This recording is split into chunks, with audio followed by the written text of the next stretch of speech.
So I am coming to you from Salt Spring Island this week, which is why I have a change in decor and also why this camera is actually on a bit of an angle. This was the flattest surface I could find. The reason that I'm here is that I'm taking a course on sexual somatic therapy. So this is not through Rhodes, but it is definitely something that I'm going to be using to supplement the education that I am getting at Rhodes in order to specialize in sex and relationship therapy. One of the best things about Rhodes is that it gives you a really solid foundation in traditional therapies, and then it also gives you a taste of a lot of alternative therapies or fringe therapies that you can also integrate into your practice. This gives you the opportunity to try on a lot of different styles and see which one fits best and really suits your personality. So for me, I always knew I wanted to specialize in sex and relationships, and then at Rhodes, I got to practice somatic therapy, which I've talked about in other videos, and I loved it. Something about getting into the body, doing the breath work and the movement and really healing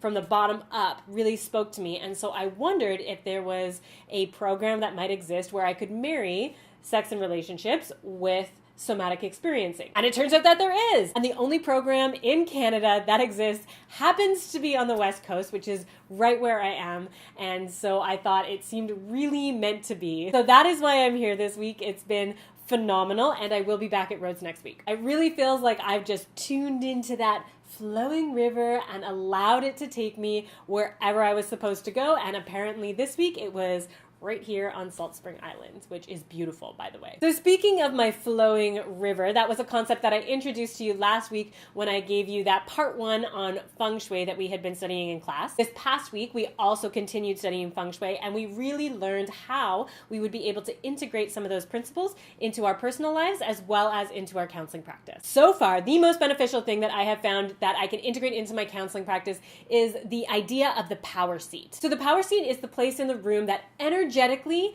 has the most support and strength and makes that individual feel the most safe and secure. So this is a place in the room where you have a very clear view of the door so you can see anything that's coming in and out, but you're not right in front of the door and getting smacked with all of the energy. It is also a place in the room where you have a solid wall behind you that is supposed to help you feel really supported, and you don't have to worry about anything behind you because you know what's back there. There's nothing that can come up and surprise you. Ideally, any windows in the room would be off to the side, because if they're behind you, you can't really see what's coming, so that doesn't really feel safe and supportive.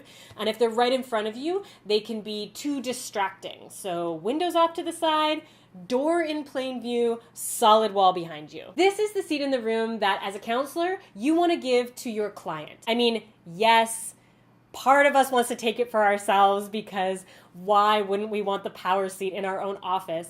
However, when we're trying to create an environment where our clients feel safe and supportive, probably the best thing we could do for them is give them the seat in the room that energetically is supposed to do just that. The most vulnerable seat in any room is one with your back to the door. You would never walk into a CEO's office and see their back to the door, so your clients as well, you don't ever want to set them up where they cannot see the door. You need to have an escape route. It's a subconscious thing that helps us to feel safe. One of the other most interesting things that I took away from Feng Shui this week is that blue bed sheets are bad for you. Or at least that is according to the gentleman who is teaching us this course. He actually is so passionate about this that he wants to start a campaign banning blue bedding from ever being sold again. Now, this might be a bit drastic. I personally am not recommending any bedsheet bonfires. However, his reasoning behind this is that blue is related to the water element, and if there's too much water in a bedroom, which is a very personal room where you spend a lot of time, it can cause overwhelming sadness and despair. He had many, many anecdotal stories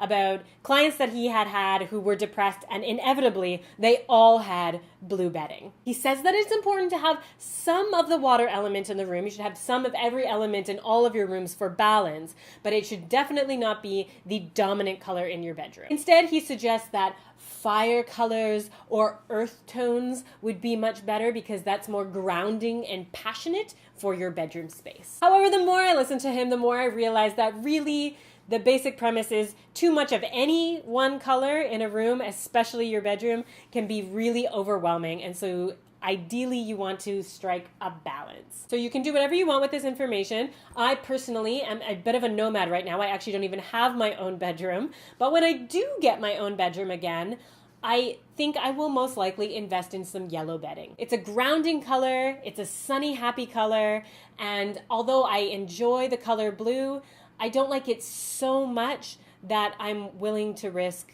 despair. That is all I have for you today for a little lesson with a touch of insight. Thank you for tuning in. Have a good week.